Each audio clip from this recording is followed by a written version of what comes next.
আজকের আমাদের উদ্দেশ্য একটাই, এডস নিয়ে মানুষকে সচেতন করা।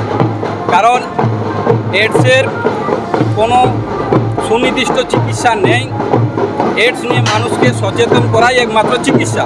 1 ডিসেম্বর বিশ্ব এডস দিবসকে সামনে রেখে ঝালদা শহরে রঙিন উৎসবের আবহ। শনিবার এডস সচেতনতা মিছিলের আয়োজন করল কুশি এডস কনসাস সোসাইটি। ঝালদা মেরি আবকার ময়দান থেকে স্কুল মোড় পর্যন্ত লাল ফিতে হাতে হাঁটলেন শতাধিক ছাত্রছাত্রী ও সোসাইটির সদস্যরা। সংস্থার সভাপতি শঙ্কর মাহাতো বললেন, এডসের সম্পূর্ণ চিকিৎসা এখনো নেই, তাই সচেতনতা ছড়িয়ে দেওয়াই আমাদের লক্ষ্য। 13 বছরের মিছিল আর প্রায় 20 বছরের ফুটবল প্রতিযোগিতা, এই দুই কর্মসূচি এখন ঝালদার ঐতিহ্য। আগামী 1 ডিসেম্বর কুশি ময়দানে ফুটবল প্রতিযোগিতা দিয়েই শেষ হবে এবারের কর্মসূচি। ফুটবল মাঠে ভিড় বেশি হয়, আর সেই ভিড়ের মধ্যেই পৌঁছে দেওয়া হবে সচেতনতার বার্তা। তবে অপেক্ষাও রয়েছে। আমন্ত্রণ জানালেও অনেকেই উপস্থিত থাকেন না, জানালেন শঙ্কর বাবু। এডস নয়, সচেতনতা ছড়াক, বাঁচুক জীবন। দেখুন বিস্তারিত।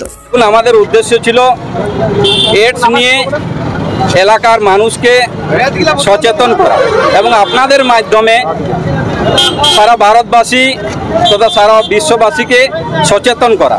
কারণ এডস এমন একটা রোগ যার কোনো চিকিৎসা নেই। এর একমাত্র চিকিৎসা এই এডস নিয়ে সচেতন হওয়া।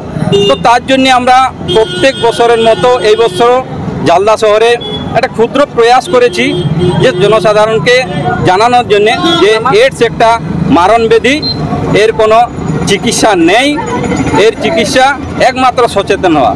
এবং আমরা কুশি এডস কনসাস সোসাইটি ঝালদা তরফ থেকে আমরা এই কর্মসূচিটা প্রত্যেক বছর করি। এই বছরও করেছি, এটা 13তম বছর। আগামী 1 ডিসেম্বর বিশ্ব এডস দিবস। তো তার আগেই আমরা এই কর্মসূচিটা ঝালদা শহরে পালন করলাম। কারণ 1 ডিসেম্বর আমাদের এই উদ্দেশ্য নিয়ে একটা বড় ফুটবল থাকে কুশি ফুটবল ময়দানে। কারণ আমরা ফুটবলটাকে প্রচার মাধ্যমে এই জন্যই বেছে নিয়েছি, এলাকার মানুষ যেখানে ফুটবল হয় সেখানে বেশি থেকে বেশি জমায়েত হয় এবং সেইটাই আমরা কাজে লাগাই, যে মানুষকে বেশি থেকে বেশি এক জায়গায় একত্রিত করে এডস নিয়ে সচেতন করা। আমাদের এই ক্ষুদ্র প্রয়াস ছিল। আর আপনাদের সকলের সহযোগিতায় তথা ঝালদাবাসীর সহযোগিতায় আশা করি আমাদের আজকের কর্মসূচি সফল হয়েছে। ধন্যবাদ, নমস্কার সবাই।